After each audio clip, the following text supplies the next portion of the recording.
Welcome to God at Work, Stories of Grace and Faith. I'm your host, Chuck Groover, and this week I'm going to take a brief look at the life of Thomas Aquinas, who basically, he's one of those, for lack of a better term, church fathers that really both Catholics and Protestants view pretty much in a similar light as Augustine and some of the other early church leaders, church fathers that I have talked about.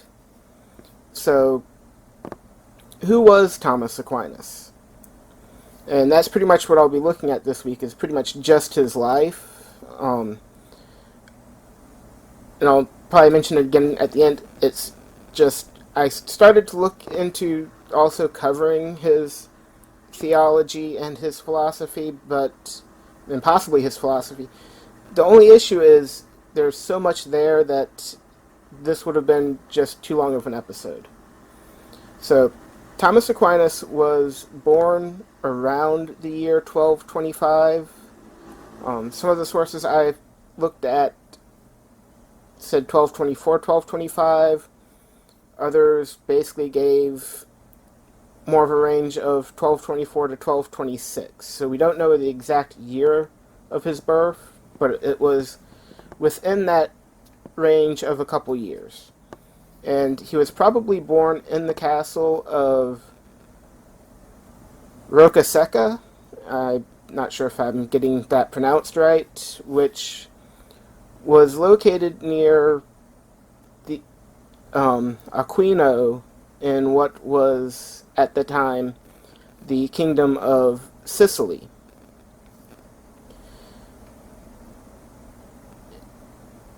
And while he was basically, by a hint of being born probably in a castle, he was from an Italian noble family. And while most of the family's sons pursued a military career, Thomas, actually being the youngest of the sons, pretty much followed the career path that the younger son of southern Italian nobility did, which also was what his one uncle did, and that was, which his family intended for him to do, was to go into the abbacy. And so at the age of 5, he actually started his early education at Monte Cassino, but really due to a military conflict between the Emperor Frederick II and Pope Gregory IX that actually spilled over into the abbey, his parents ended up moving him to a recently established university in Naples that was actually established by Emperor Frederick. And it was actually there that Thomas was more likely introduced to some of the philosophers such as Aristotle. I'm probably going to mutilate the names of these other two, Averroes and Maimonides, who would eventually basically have an influence on his theological philosophy. It was also here that he more likely came under the influence of John of St. Julian, who was a Dominican preacher in that area that was actually tasked with recruiting new followers to the Dominican order.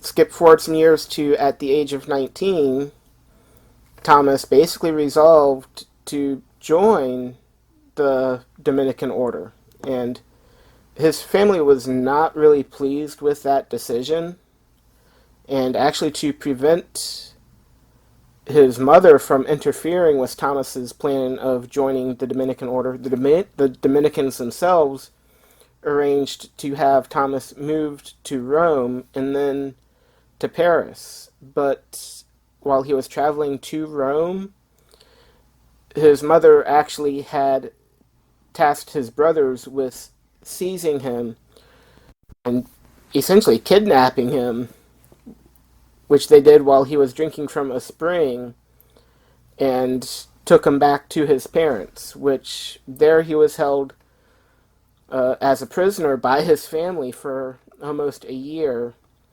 in hopes to actually dissuade him from becoming basically a Dominican monk or joining the Dominican order. But by the year 1244, seeing that their attempts pretty much had failed, his mother arranged for Thomas to basically secretly escape in the middle of the night from her bedroom. And this was actually done to save some of the family's dignity, because they viewed that having Thomas go through a secret escape from detention as being less damaging to the family name than them just outright surrendering to the will of the Dominicans. So then, by 1245, Thomas was essentially sent to study at the Faculty of the Arts at the University of Paris, and it was here that Thomas likely met Albertus Magnus, and who was, I guess, a figure high up in the Dominican order. And when Albertus was sent to Cologne, Thomas actually decided to follow him instead of accepting Pope Innocent IV's offer of the abbacy of Monte Cassino as a Dominican. And it was with that that Albertus then appointed Thomas as Magister Studentium, and in this position role, some of the students that basically Thomas encountered, because of Thomas being a quiet person who didn't speak much, they thought him to actually be slow. To which then Albertus responded, and some say he responded prophetically, "You call him the dumb ox, but in his teaching he will one day produce such a bellowing that it will be heard throughout the world." And while teaching in Cologne, as basically an apprentice professor, he wrote a number of commentaries. Basically, he was teaching Old Testament, so commentaries that were mentioned that he wrote were a commentary on Isaiah, Jeremiah, and Lamentations. And then in 1252, he actually returned to Paris to work on his Masters of Theology. And pretty much aside from the writings that were related to his master's degree, he wrote on Being and Essence.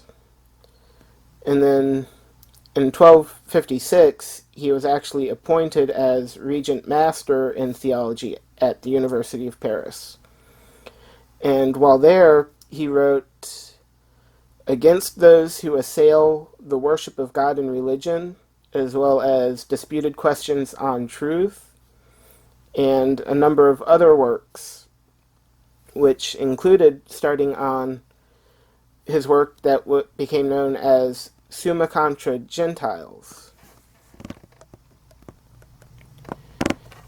He basically completed his first regency at the University of Paris in 1259 and returned to Naples, giving others of the Dominican order a chance to be regent there in Paris. And in Naples, he was actually appointed as general preacher, and then in 1261, he was called to Orvieto, and it was there that Thomas actually completed his Summa Contra Gentiles, as well as another work known as the Golden Chain. Then in 1265, Pope Clement IV summoned Thomas to Rome to actually serve as the papal theologian. And at the same time, the Dominican chapter of Agnani ordered him to teach at the Roman convent in Santa Sabrina. And it was there that Thomas actually started on what some would probably say is his most famous work, the Summa Theologiae. And in 1268, Thomas was basically assigned to a second regency at Paris, and this was to some degree in response to the rise of Averroism, or radical Aristotelianism, and it was actually out of this, and basically him being called to the regency, that he, the second time, that he wrote on the unity of intellect against the Averroists, which pretty much shows Averroism as being incompatible with the Christian faith, or with the Christian doctrine, and then also on the eternity of the world against the grumblers, which dealt with the controversial Averroist and Aristotelian view of the beginninglessness of the world.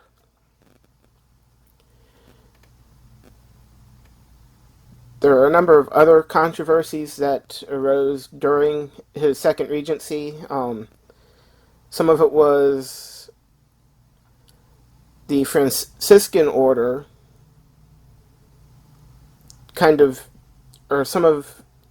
some in the Franciscan order kind of viewing Thomas as being part of the Avarists. So he faced kind of controversy from both sides. And then in 1272, Thomas basically took leave from the University of Paris when the Dominicans called upon him to establish a studium generale, which basically was just a university wherever he liked, and basically staff it however he wanted. And he actually chose to establish it in Naples. And then in December of 1273, during this time, he's had a number of mystical experiences. In 1273, he had one that actually caused him to abandon his usual routine, which included kind of dictating to essentially a scribe his working towards finishing this Summa Theologiae. So as a result of this mystical experience that he had, his Summa Theologiae basically went uncompleted. So his most famous work is also an uncompleted work. In 1274, he was actually summoned to attend the Second Council of Lyon, which was the Pope's attempt to kind of reconcile the Eastern Church with the Western Church, which had eventually split back in the thousands. So he basically essentially split about 200 years earlier or so, when both Eastern and Western Church essentially excommunicated the other. And the Second Council of Lyon was basically the Pope's attempt to try and reconcile the two churches. And while he was on his way to that, he actually ended up striking his head was struck on the head by the branch of a fallen tree and became seriously ill. So he was then taken to Monte Cassino in order to convalesce, and once he got well, he basically set out again, only to again have to stop, and this time he stopped at the Cistercian Fasanova Abbey when he fell ill again. And it was there that the monks basically nursed him for several days. It was kind of unclear if it was during this time that he received his last rites, or if it was just they mentioned that when he received his last rites what he prayed. But essentially Thomas died on March 7th of 1274 while giving a commentary on the Song of Songs. And as I said, this week I was just going to give a brief look at the life of Thomas Aquinas. From what I've read through the resources, and I'm not sure if I'll do it next month or save it for some other time to look at his theology and possibly his philosophy or his philosophical views, but a lot of that, as mentioned, was probably shaped by his encounters with the various other Christians, but also with his exposure to some of the Greek philosophers, shaped his theological views and philosophical views. But as I said, I'll hold that for another episode because I figured it would be a bit too lengthy to be put into this episode. Also, just so you know, I pretty much just presented the high points of his life, because I know a lot of times on these kind of history things, I tend to get too deep into pretty much their life and probably mention a lot of stuff that's not all that important. But if you would like to dig deeper into the life of Thomas Aquinas, in the show notes I do have included the sites I looked at that you can look at. Also, it would give you a look at his theological and philosophical views, where you could be familiar with them for when I do that episode. So, again, this is Chuck Groover talking about Thomas Aquinas, and that's God at Work. Thank you for listening to God at Work, Stories of Grace and Faith. You can follow us on Facebook, Instagram, and Twitter at God at Work Podcast. If you have comments, suggestions, or a story you would like to be considered for the podcast, you can email us at stories@godatworkpodcast.com. If you enjoy this podcast and want to help support us, go to patreon.com/GodAtWorkPodcast, or you can also support us by leaving us a review on iTunes or wherever you get your podcasts. God at Work, Stories of Grace and Faith is brought to you by Becoming God's Man Ministries, and is recorded and produced by me, Chuck Groover. Theme music for God at Work is by the band 39 Stripes and can be found at facebook.com/39stripes.